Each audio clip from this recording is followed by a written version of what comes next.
দীর্ঘ ১৭ বছর পর শাশুড়ি খালেদা জিয়ার সঙ্গে দেশে ফেরার মধ্য দিয়ে শেষ হলো ডাক্তার জোবাইদা রহমানের নির্বাসিত জীবনের। স্বামী তারেক রহমানের সঙ্গে লন্ডনের উদ্দেশ্যে ২০০৮ সালের ১১ সেপ্টেম্বর দেশ ছাড়েন তিনি। বিএনপির নেতাকর্মীরা মনে করছেন, জোবাইদার দেশে ফেরা নতুন কোনো বার্তা বহন করে। আগামীতে হয়তো গণতন্ত্রের হাল ধরবেন তিনি। মাহিলা ইসলামের রিপোর্ট, জানাচ্ছেন শফিকুল ইসলাম। একে একে কেটে গেছে প্রায় ১৭ বছর।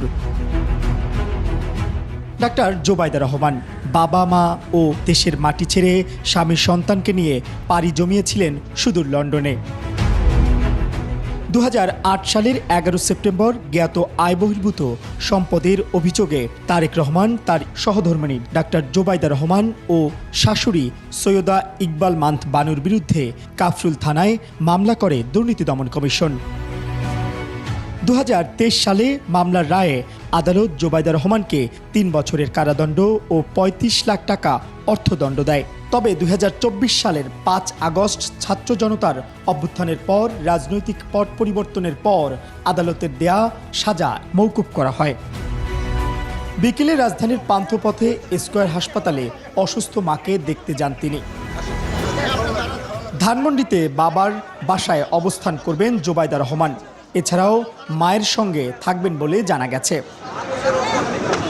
তার দেশে আসাকে কেন্দ্র করে নেতাকর্মীরা বলছেন, আগামীতে দলের হাল ধরবেন আপসহীন নেত্রী বেগম খালেদা জিয়ার পুত্রবধূ জোবাইদা রহমান।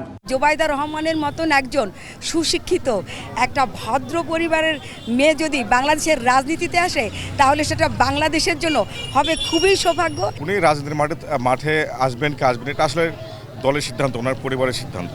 এক্ষেত্রে উনি যদি রাজনীতির মাঠে আসেন, আমরা অবশ্যই এটাকে সাধুবাদ জানাবো। তিনি নেতৃত্ব দিলে এদেশের জনগণ তার পিছনে থেকে গণতন্ত্র প্রতিষ্ঠার লড়াই করে যাবে।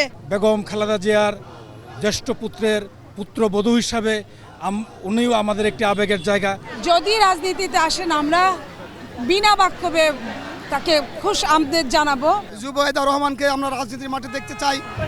দেশে ফেরার মধ্য দিয়ে শেষ হলো জোবাইদা রহমানের দীর্ঘ ১৭ বছরের নির্বাসিত জীবন। শফিকুল ইসলাম, ২১ টেলিভিশন, ঢাকা।